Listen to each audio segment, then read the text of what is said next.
Nous allons commencer donc la session de l'après-midi de cette journée du Jeune Genevois, donc sur le thème « Agir ensemble selon l'Esprit », appelé à être des disciples transformés.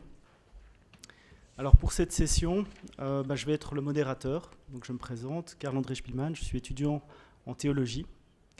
Et donc l'oratrice pour cette session sera la docteure et révérend Catalina Taaffe-Williams.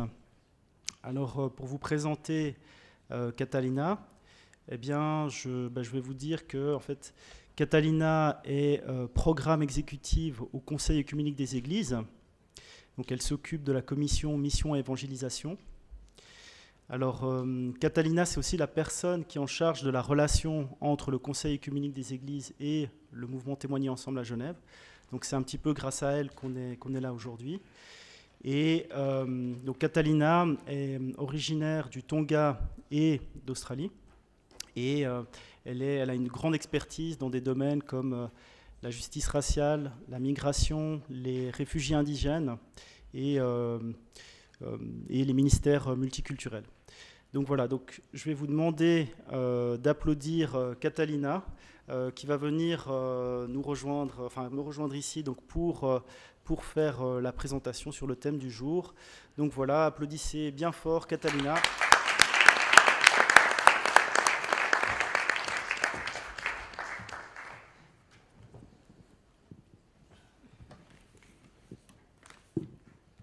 Malo lelei. I'm going to teach you my mother tongue greeting.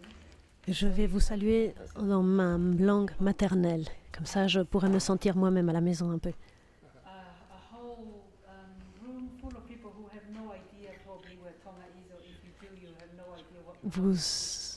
Vous ne savez peut-être pas où se trouve Tonga In my mother et tongue, à quoi ressemble notre langue maternelle. say malo, Lorsque nous disons malo, malo de lei. malo lelei.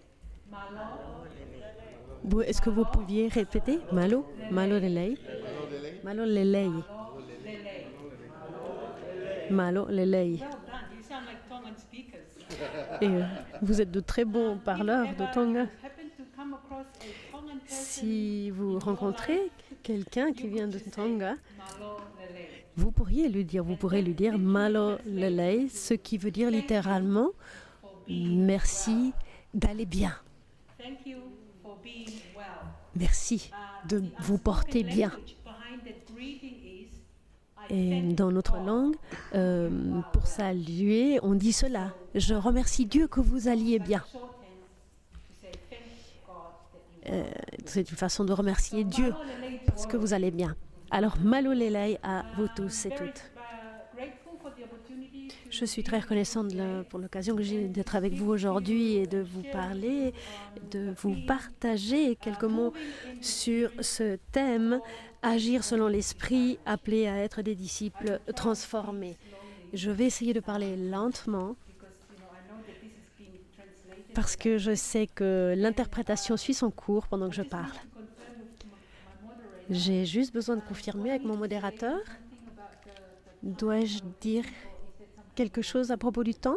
Non, we will do that later on. On va traiter en fait de l'allocation du temps un petit peu plus tard. Donc là, il y a une quinzaine de minutes qui est donc voilà, l'allocation du temps, on va en parler après au fur et à mesure.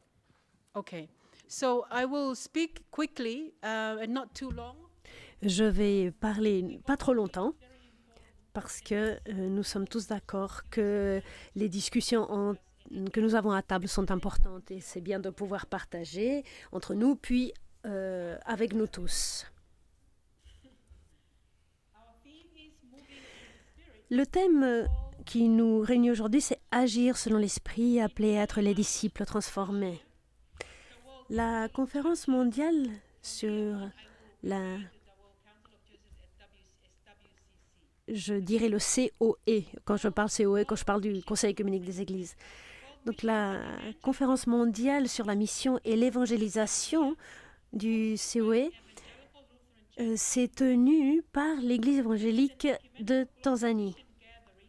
C'est un rassemblement de mission évangélisation qui est organisée quasiment tous les 10 ans dans la tradition de la mission mondiale, la conférence de mission mondiale à Édimbourg en 1910. Les missiologues connaissent cette histoire de la conférence d'Édimbourg. Donc, depuis 1910, il y a eu 13 conférences mondiales dans différentes régions du monde. Chaque conférence mondiale a été un vrai rythme pour montrer comment articuler l'attitude missionnaire dans le monde et qui nous informe et nous façonne dans la pratique missionnaire pour les 10 prochaines années. Cette année, plus de 1000 personnes se sont engagées dans la mission et se sont rencontrées à Arusha. Et il y a eu des organisations missionnaires, des églises et des partenaires œcuméniques qui se sont réunis. Nous avons célébré dans la joie le mouvement vivificateur de l'Esprit de Dieu à notre époque, en nous inspirant plus particulièrement du contexte et de la spiritualité africaine. Grâce à des études bibliques, à la prière et au culte partagé, et grâce au partage de tous nos récits personnels, nous avons été encouragés à être les témoins du règne de Dieu qui est venu à nous par la vie, la crucifixion et la résurrection de notre Seigneur Jésus-Christ. Le thème de cette réunion aujourd'hui, cet après-midi, est directement pris de cette conférence à Arusha. Agir selon l'Esprit, être appelé à être des disciples transformés. Je vais d'abord vous parler de la toute première partie de ce sujet, c'est-à-dire agir selon l'Esprit. Ce thème fait référence au texte des Galates 5:25. Si nous vivons selon l'Esprit, marchons aussi sous l'impulsion de l'Esprit.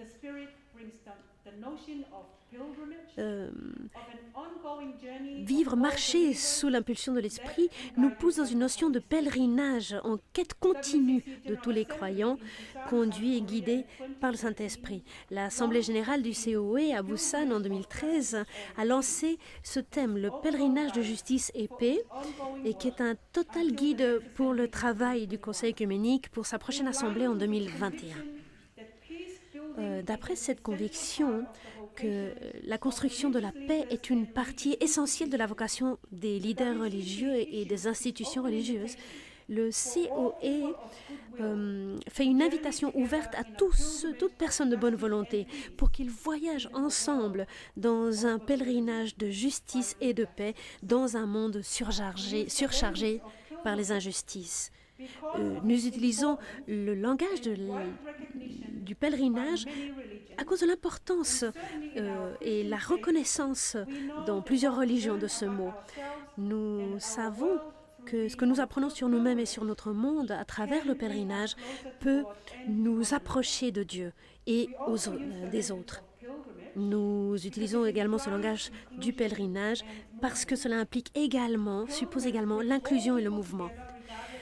Le pèlerinage rassemble les personnes, quelle que soit leur histoire, leur parcours, leur genre et leur âge. Chacun a un rôle à jouer et chacun dépend les uns des autres dans ce voyage commun. En effet, la rencontre d'aujourd'hui peut être interprétée comme également une sorte de voyage commun, un pèlerinage vers la justice, de justice et de paix. Il y a du mouvement. Et l'avancée, c'est le langage de la paix, du pèlerinage.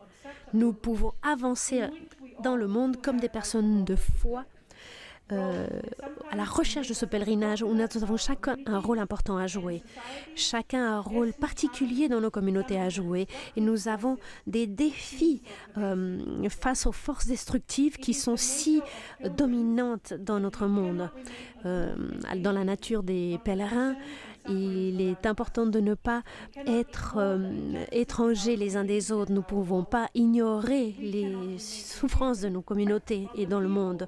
Nous ne pouvons pas rester indifférents face à ceux qui n'ont pas les privilèges que de nombreux d'entre nous avons. le langage utilisé dans le thème d'Arusha est par conséquent cohérent avec la notion de pèlerinage. Le thème d'Arusha apporte de plus l'aspect du pèlerinage qu'est l'espérance. Lorsque nous discernons ensemble les signes des temps, il est évident que malgré le chaos et la non-unité du monde, nous voyons malgré tout de nombreux signes de l'Esprit Saint qui créent de la vie et de l'espoir, de l'espérance. Et nous l'avons vu aujourd'hui et nous le voyons chaque année quand nous nous rassemblons pour cette journée. C'est ici un pèlerinage qui est caractérisé par une espérance forte et qui transforme le monde vers la justice et la paix et dans un engagement au Christ. Ce thème offre un message prophétique au milieu de nos complexités désordonnées du monde d'aujourd'hui. La deuxième partie du thème, appelée à être un disciple transformé. Cette seconde partie nous appelle à être disciples transformés. Nous sommes appelés à être des disciples de Jésus que nous témoignons et que nous proclamons lorsque nous marchons dans l'Esprit. Comment comprenons-nous cette phrase « disciples transformés » Il y a trois significations très très différentes et qui sont en lien les uns avec les autres. Nous sommes appelés à vivre une vie qui transforme la notion même de discipulat. Être disciple, c'est quelqu'un qui est en train de changer, de se transformer constamment. Et nous nous ouvrons à l'influence du Christ dans nos vies et à la formation qui prend place également dans la communauté chrétienne. Ce disciple-là, être disciple comme cela, est être disciple engagé pour transformer le monde qui est plein d'injustice, de douleur et de souffrance. Pour moi, premièrement, pour reparler de ces trois concepts différents et liés du fait d'être disciple,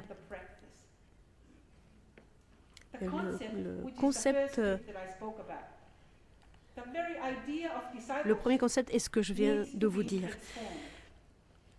L'idée même du discipulat doit être transformée parce qu'on le comprend souvent comme être simplement dans une relation presque amoureuse et de suivre Jésus. Mais le discipulat dont nous parlons n'est pas une relation simple à Jésus, sinon un discipulat profondément engagé pour suivre la mission de Jésus dans le monde. Le suivre, le connaître, c'est suivre ce qu'il a fait. Certains théologiens parlent de théosis ou déification lorsque nous partageons la nature de Dieu et partageons la mission de Dieu. Le discipulat est par conséquent un discipulat appelé disciple missionnaire. Et nous sommes appelés à être témoins et à proclamer son nom et son évangile. Il nous appelle à une évangélisation faite à la façon de Jésus. En suivant Jésus dans son ministère et mission. Deuxièmement, ce que j'appelle l'agence. Ce sont des disciples agents. Ce sont des disciples qui sont constamment ouverts à la transformation de façon individuelle et communautaire dans la façon de suivre Jésus. Le discipulat nous engage à nous engager dans un voyage spirituel qui nous défie et nous transforme en des personnes qui reflétons le Seigneur Jésus dans nos actions et dans nos mots et dans nos attitudes. Être disciple nous engage à des actions pratiques qui pourront donner forme à façonner nos actions et nos cœurs. Et avoir des habitudes qui nous donnent la force et le courage pour vivre une vie de chrétien, de témoin chrétien. Troisièmement, il s'agit de la partie de l'action, de la partie pratique. Qu'est-ce que c'est que d'être disciple pratique? Nous sommes nous-mêmes des transformateurs et nous devons, en tant que tels, le privilège de nous réunir dans la mission du Dieu trinitaire, de travailler pour la vie, pour les valeurs du royaume de Dieu, nous engager aussi avec ceux qui sont dans la périphérie, dans un monde où la souffrance, le racisme et la haine prennent une place énorme, où c'est répandu. Donc, notre discipulat est lourd de conséquences. Il nous appelle à mettre la théologie de la croix en pratique, à donner notre énergie dans nos vies, offrir nos vies pour la transformation que le royaume promet. L'appel de Darusha à être disciple.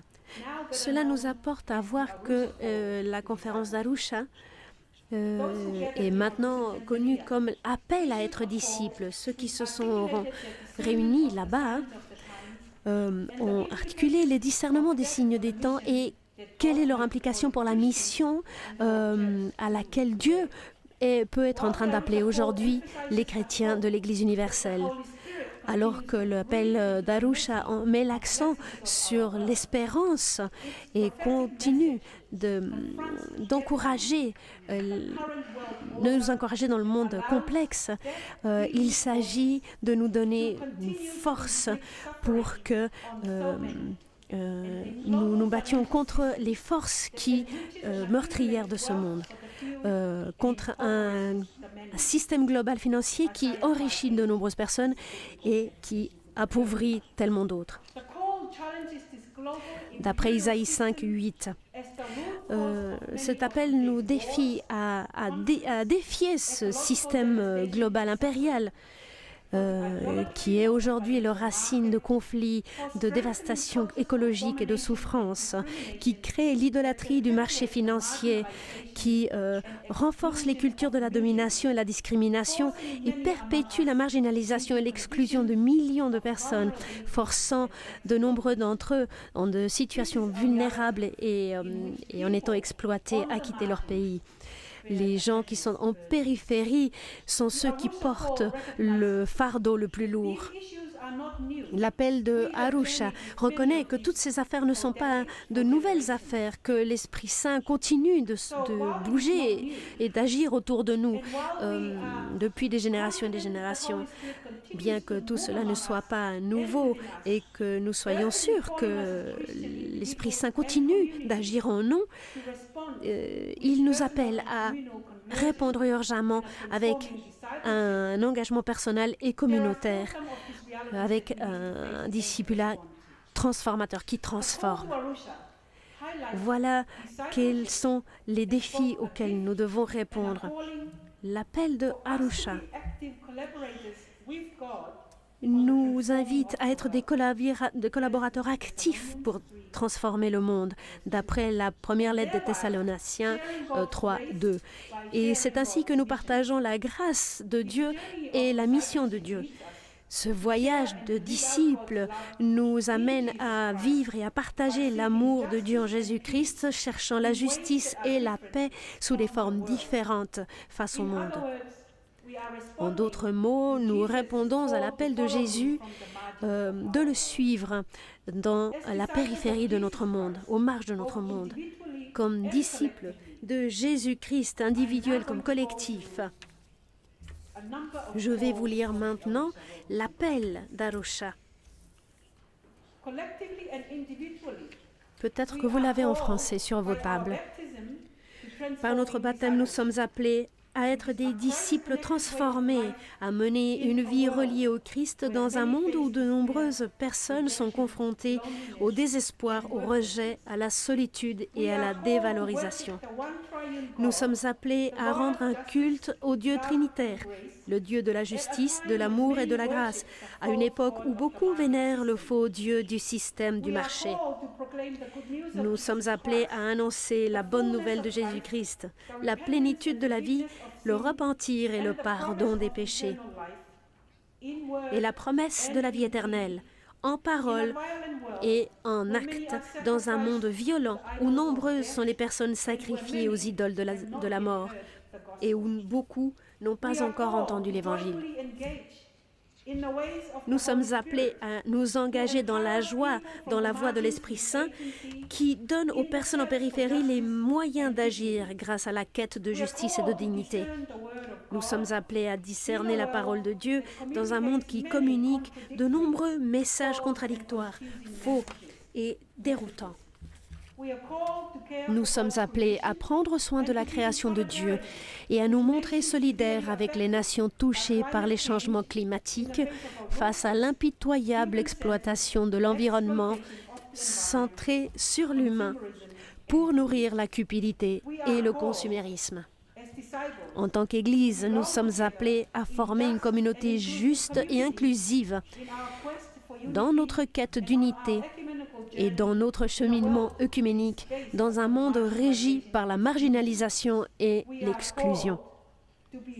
Nous sommes appelés à être les témoins fidèles de l'amour transformateur de Dieu dans le dialogue avec les adeptes d'autres religions, dans un monde où la politisation des identités religieuses entraîne souvent des conflits. Nous sommes appelés à recevoir une formation de responsables serviteurs qui montre le chemin du Christ dans un monde privilégiant le pouvoir, la richesse et la culture de l'argent. Nous sommes appelés... Oui, c'est bientôt fini. Nous sommes appelés à abattre les murs, à œuvrer pour la justice avec les personnes dépossédées et déplacées et qui ont dû fuir leur terre, notamment les migrants, les réfugiés, les demandeurs et demandeuses d'asile, et à résister aux nouvelles frontières qui divisent et qui nous tuent.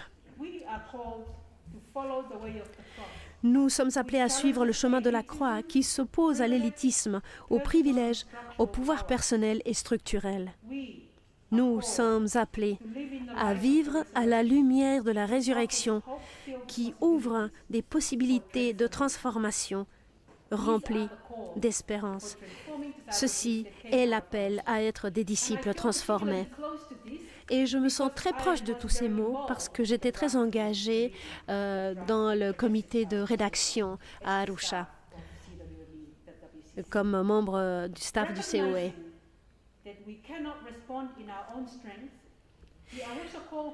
Ce n'est pas un appel auquel nous pouvons répondre par nos propres forces. Ainsi, l'appel devient finalement un appel à la prière. J'espère que vous l'avez sur vos tables.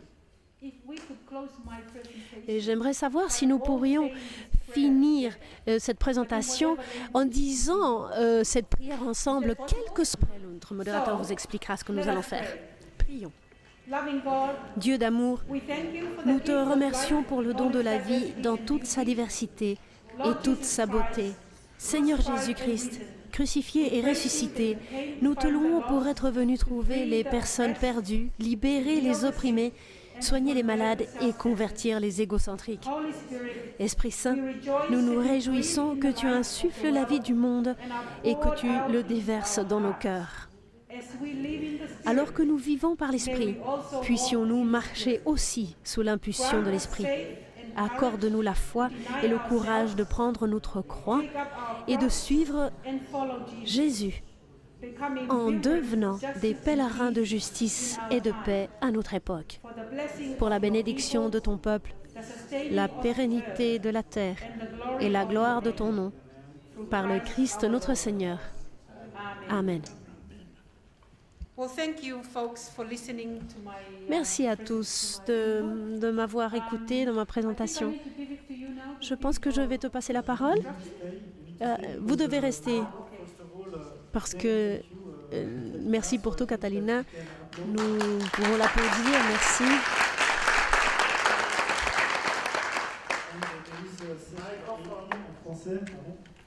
Donc là, on a prévu un temps pour quelques questions, donc une ou deux questions. Alors je ne sais pas s'il y a des questions dans la salle. Donc pas tous en même temps. Ah, si. Ce n'est pas une question, c'est une petite protestation et un témoignage. Je suis genevoise de cœur et de papier. Nous avons peut-être un mauvais caractère, mais nous avons du caractère. Et ça, c'est important. Et puis, je vous ai dit ce matin l'émotion de la prière entre différentes confessions chrétiennes. Et il y a une autre chose merveilleuse qui est un travail du Saint-Esprit et du Conseil œcuménique, c'est que maintenant le baptême est reconnu entre l'Église catholique, l'Église protestante et l'Église orthodoxe. J'en ai moi-même fait l'expérience. Je suis né dans une partie des Grisons catholiques, donc baptisée catholique. J'arrive à Genève et on m'a rebaptisée protestante, justement dans la chapelle de l'Oratoire. Et ensuite, comme pasteur, j'ai dû m'occuper de gens qui avaient un baptême grec, et c'est confirmé, mais je n'ai pas retrouvé la date. Le baptême maintenant est reconnu, ce qui est une justice absolument glorieuse et logique. Nous sommes baptisés au nom du Père, du Fils et du Saint-Esprit. Il n'y a aucune étiquette religieuse là-dedans. Donc je suis très reconnaissante et je dis bravo à ceux qui ont eu le courage, sous l'impulsion du Saint-Esprit, de reconnaître la valeur du baptême dans toutes les églises. Merci. Merci.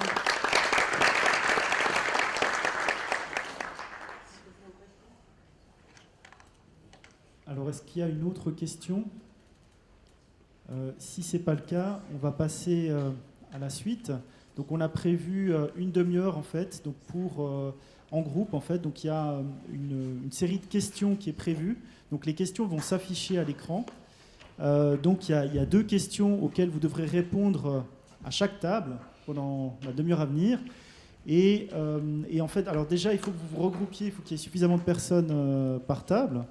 Et alors, les questions, c'est comment est-ce que vous comprenez le fait d'être disciple en tant qu'individu, et qu'est-ce que ça veut dire pour vous, comme individu et aussi comme Église, d'être transformé par le pouvoir du Saint-Esprit. Qu'est-ce que ça veut dire de joindre l'Esprit dans la transformation et la guérison dans un monde brisé? Donc ça, c'est le premier volet du discours. Et puis alors, la deuxième partie, c'est il faut choisir donc, parmi les différents appels